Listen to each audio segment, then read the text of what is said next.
May yuti'ir rasulah faqad atha'a Allah.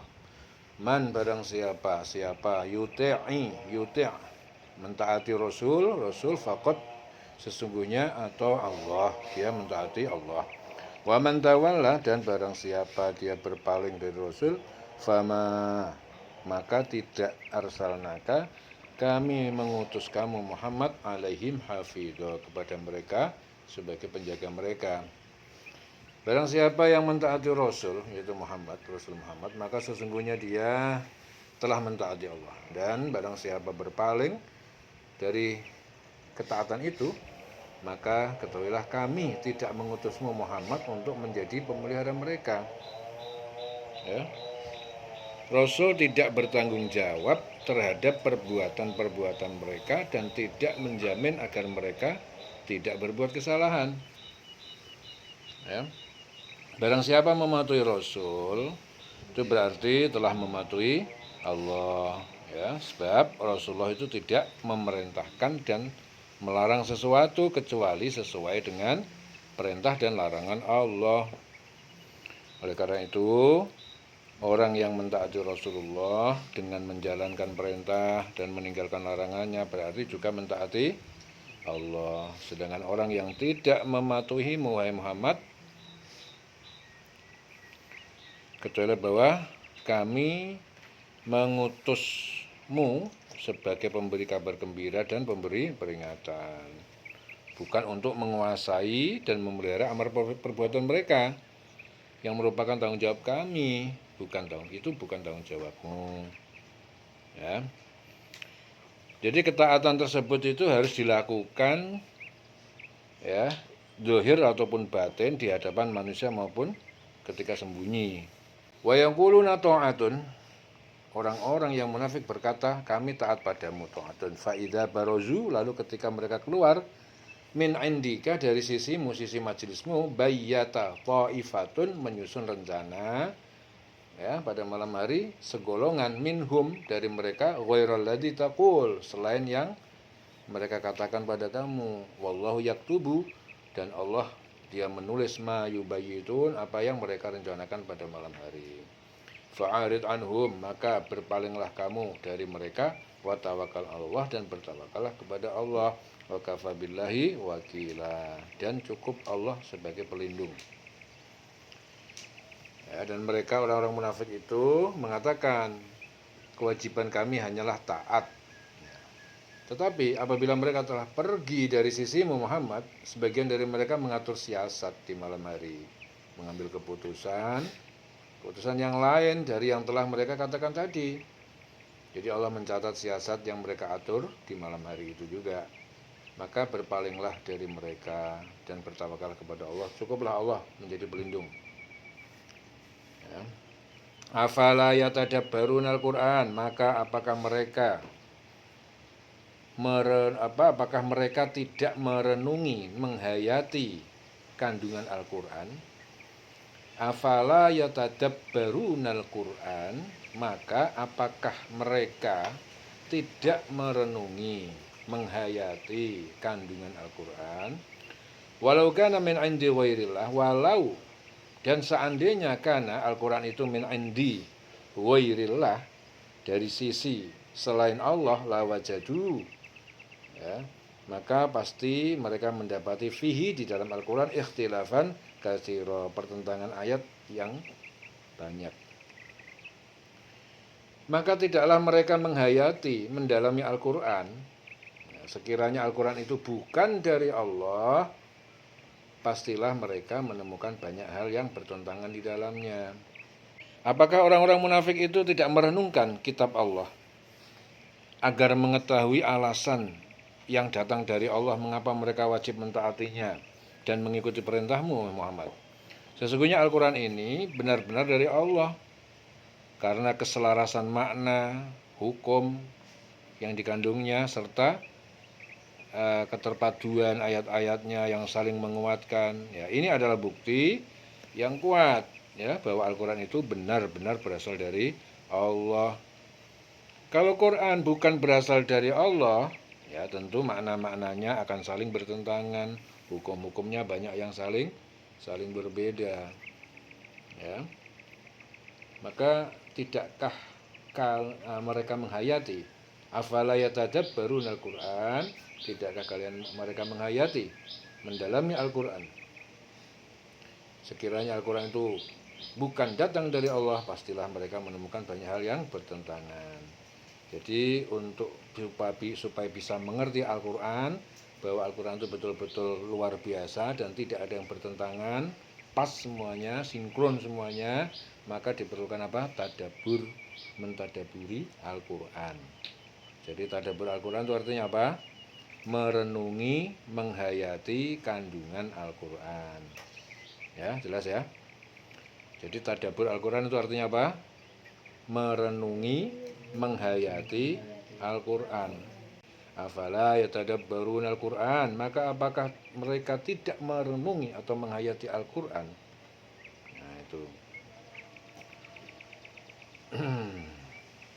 Wa idza ja'ahum amrun, dan apabila datang kepada mereka berita atau keadaan pasukan muslim, minal amni, dari tentang keamanan kemenangan, awil khauf, atau ketakutan kekalahan, adza'u bihi, mereka menyebarluaskan dengan berita itu. Walau radduhu, dan sekiranya mereka menyerahkan berita itu ila rasul, kepada rasul, wa ila ulil amri, dan kepada pemegang kekuasaan urusan, minhum, di antara mereka, la'alimahu, tentu mengetahui apakah pantas disebarkan.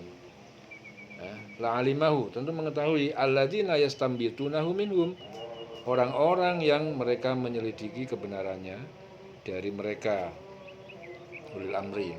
Walaula fadlullahi alaikum, ya, dan sekiranya bukan karunia Allah alaikum, atas kalian, warahmatuhu, dan rahmatnya, yaitu Al-Quran, lattaba'tumus syaitana, tentu kalian mengikuti setan. Lattaba'tumus syaitana, tentu kalian mengikuti setan, illa qalila, kecuali sedikit dari kalian. Dan apabila sampai kepada mereka suatu berita tentang keamanan ataupun ketakutan, mereka langsung menyiarkannya, ya.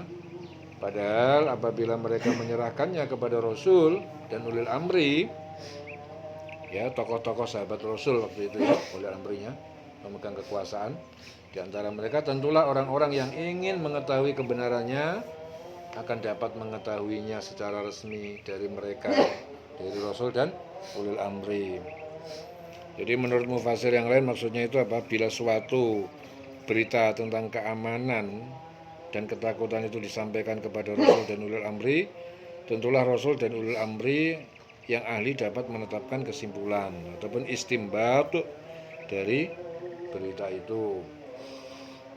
Ya, di antara mereka, tentulah orang-orang yang ingin mengetahui kebenarannya akan dapat mengetahui secara resmi.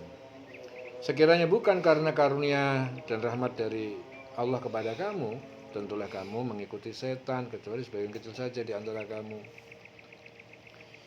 Ya, di sini Umar bin Khattab itu berkata, suatu ketika Rasulullah uzlah, mengasingkan diri dari para istrinya. Lalu aku masuk ke dalam masjid, di mana pada saat itu para sahabat sedang bingung memikirkan para istri Rasul. Mereka bercerita bahwa Rasul telah menceraikan para istrinya. Aku segera berdiri di depan pintu masjid dan berseru, Rasulullah tidak menceraikan para istrinya. Kemudian turunlah ayat ini. Dan apabila sampai kepada mereka suatu berita tentang keamanan ataupun ketakutan mereka langsung menyiarkannya. Padahal apabila mereka menyerahkan kepada Rasul dan ulil amri di antara mereka, tentulah orang-orang yang ingin mengetahui kebenarannya, ya, akan dapat mengetahuinya secara resmi dari mereka, itu dari Rasul dan ulil amri. Ya, sekiranya bukan karena karunia dan rahmat Allah kepadamu, tentulah kamu mengikuti setan, kecuali sebagian kecil saja. Faqatil fi sabilillah, maka berperanglah engkau Muhammad di jalan Allah, la tukallafu illa nafsak, ya, dan tidak engkau dibebani kecuali dirimu sendiri. Wa harridil mu'minin, gerakkanlah, perintahkan untuk berjihad orang-orang mukmin. Asallah, mudah-mudahan Allah akan mematahkan ba'sal ladzina kafaru, kekuatan perang, ya, kekuatan orang-orang yang kafir. Wallahu asyaddu ba'san, dan Allah sangat dahsyat kekuatannya. Wa asyaddu tangkila, dan sangat dahsyat siksaan ataupun balasannya. Maka berperanglah engkau Muhammad di jalan Allah. Engkau tidaklah dibebani melainkan atas dirimu sendiri. Jadi perintah berperang itu harus dilakukan oleh Nabi Muhammad, ya, karena yang dibebani adalah dirinya sendiri. Jadi ayat ini berhubungan dengan keengganan sebagian besar orang Madinah untuk ikut berperang bersama Nabi ke Badar. Maka turunlah ayat ini yang memerintahkan agar Nabi Muhammad SAW pergi berperang walaupun sendirian, ya, walaupun sendirian. Maka berperanglah engkau Muhammad di jalan Allah. Engkau tidaklah dibebani melainkan atas dirimu sendiri. Kobarkanlah semangat orang-orang beriman untuk berperang. Mudah-mudahan Allah menolak, mematahkan serangan orang-orang kafir itu. Allah sangat besar kekuatannya dan sangat keras siksaannya. Ya, di sini Barok mengatakan bahwa ayat ini diturunkan berkenaan dengan Rasulullah yang mempersiapkan pasukan untuk menghadapi pasukan Quraisy di Badar. Kaum muslimin sangat bersemangat mengerahkan semua harta dan jiwa mereka melakukan peperangan. May yashfa' syafa'atan hasanatan, may yashfa' siapa yang dia menolong syafa'atan dengan pertolongan hasanatan yang baik, yakun lahu, jadilah baginya nasibun minha, bagian ataupun pahala dari pertolongan itu. Wa may yashfa' syafa'atan, dan barang siapa dia menolong pertolongan dengan pertolongan sayiatan yang buruk, bertentangan dengan syariat, barang siapa yang menolong dengan pertolongan yang buruk, ya, buruk itu artinya bertentangan syariat, yakun lahu kiflun minha, maka bagi dia adalah dosa kiflun minha darinya. Wa kana Allah, dan Allah ala kulli syai'in muqita, dan Allah itu maha kuasa atas setiap segala sesuatu. Barang siapa memberi pertolongan dengan pertolongan yang baik, niscaya dia akan memperoleh bagian darinya, dari pahalanya. Dan barang siapa yang memberi pertolongan dengan pertolongan yang buruk, niscaya dia akan memikul bagian dari dosanya. Allah Maha Kuasa atas segala sesuatu. Ya, Mujahid mengatakan apa? Bahwa ayat ini diturunkan berkenaan dengan bermacam-macam kebiasaan yang berkembang di kalangan bangsa Arab. Ada yang berlandaskan Islam, ada pula yang meneruskan kebiasaan jahiliyah.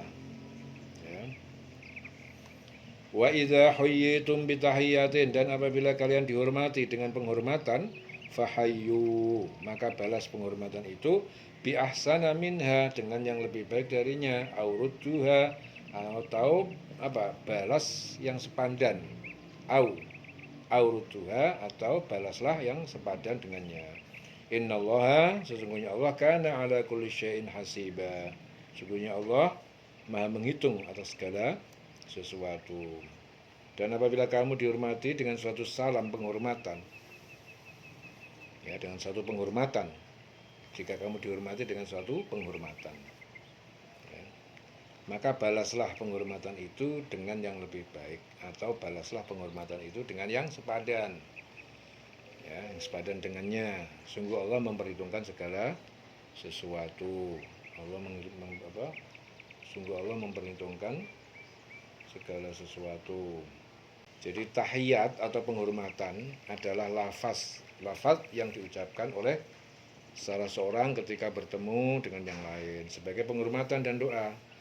Termasuk pula perkara lain yang terkait dengan lafaz itu, yang berupa muka yang berseri-seri dan sebagainya. Itu juga termasuk penghormatan. Tahiyat yang paling tinggi adalah tahiyat yang disebutkan syarak, yaitu berupa ucapan salam yang dilakukan ketika memulai dan menjawab. Ya, jadi ayat ini tadi memerintahkan kita ketika diucapkan penghormatan ataupun salam, ya, untuk menjawab dengan yang lebih baik atau sepadan. Jadi mafhum ayat ini adalah larangan tidak menjawab sama sekali atau menjawab yang kurang sepadan. Ya, termasuk menjawab salam penghormatan adalah menjawab segala ucapan penghormatan yang biasa diucapkan manusia. selama ucapan tersebut tidak terlarang secara syarak dan tidak melupakan atau mengganti ucapan salam. Innallaha kana ala kulli syai'in hasiba. Sungguhnya Allah memperhitungkan segala sesuatu, ya. Dieling-eling selawase.